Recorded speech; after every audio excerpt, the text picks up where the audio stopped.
বাড়ি পুড়িয়ে দেওয়া হয়েছে 2014 সালের 22 নভেম্বর। এই ঘটনার পেছনের কারণ অনুসন্ধান শুরু করে এটিএন নিউজের টিম।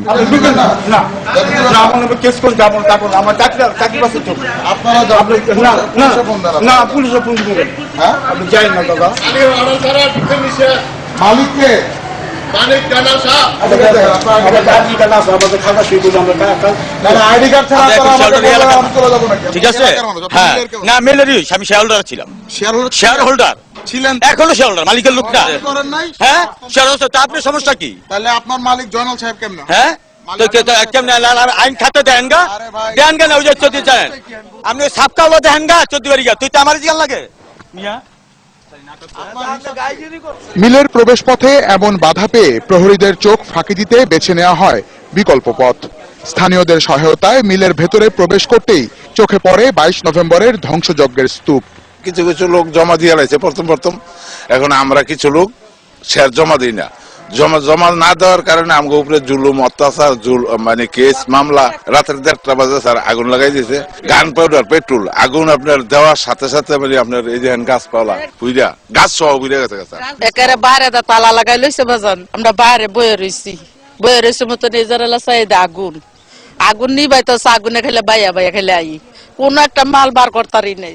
মিলের শ্রমিক কর্মচারীরা জানান, মিল পরিচালনা পর্ষদের যোগসাজশে প্রতারণার মাধ্যমে 468 জন শেয়ার হোল্ডারের কাছ থেকে শেয়ার হাতিয়ে নিয়েছেন নিট কনসার্ন গ্রুপের মালিক জয়নাল আবেদিন মোল্লা এবং তার 6 সহযোগী। 2011 সালে একটা ঘরোয়াভাবে একটা নির্বাচন করে নিয়ে এই মিলের আমরা যখন আপনার বিনিয়োগের কথা আমাদের একটা স্বাক্ষর নিল, আর এরপরে সেই মিলের লুটপাট আমরা হিসাব পাই না, নির্বাচন পাই না, কিছু পাই না।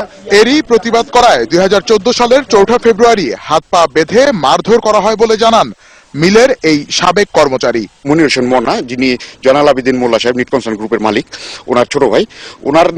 ওনার নির্দেশে কিছু ছেলে গিয়ে আমার বাসা থেকে ধরে নিয়ে আসার পরে প্রথমত তারা বলে যে তুই মন্দির থেকে মূর্তিগুলো নিয়ে যা।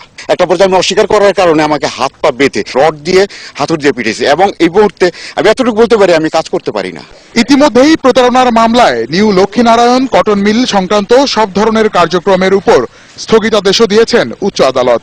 কিন্তু স্থানীয়ভাবে ক্ষমতাশালী নিট কনসার্নের মালিকপক্ষ আদালতের রায়ের কোনো তোয়াক্কাই করছেন না। স্থগিতাদেশ বহাল থাকার মধ্যেই মিলের সব যন্ত্রপাতি বিক্রি এবং ভবন ভেঙে ফেলেছেন তারা। ওনারা যে শেয়ার হোল্ডারের মালিক, আমরা যে হুমকি দামকি দিচ্ছি, এখন ওনারা কি চায়, আমরা কি চাই, এই জিনিসটা অ্যাকচুয়ালি ওনারা সত্য বলে নাই, আমাদের কাছে কেউ জিজ্ঞেস করে না আমরা কি চাই। একটু অন্য ভাষায় বলি, আমরা তো বোকা না, আমরা তো লক্ষ্মীনারায়ণ ময়রা যাক না পচা যাক আমকে হয়ে যায়। নারায়ণগঞ্জ সিটি কর্পোরেশনের আওতাধীন এই এলাকায় কিভাবে প্রশাসন ও আইন শৃঙ্খলা বাহিনীর সামনেই এমন ঘটনা ঘটছে তা নিয়ে বিস্মিত সিটি মেয়র নিজেও। যেহেতু নারায়ণগঞ্জে আপনি জানেন যে পরিবেশ পরিস্থিতি বিভিন্ন সময় বিভিন্ন দিকে টান নেয়, এই জন্য অনেক সময় সদিচ্ছা থাকা সত্ত্বেও অনেক কিছু করা সম্ভব হয়ে ওঠে না। Mofidul Tapu, ATN news, Narayanganj. দর্শক, এবারে নিচ্ছি বাজেট স্টিল বিরতি, এরপর আরো যা থাকছে।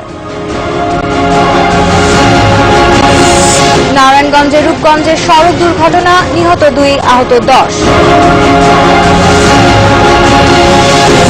এবং যৌতুকের কারণে মৃত্যুশয্যায় গৃহবধূ লিভু বিশ্বাস।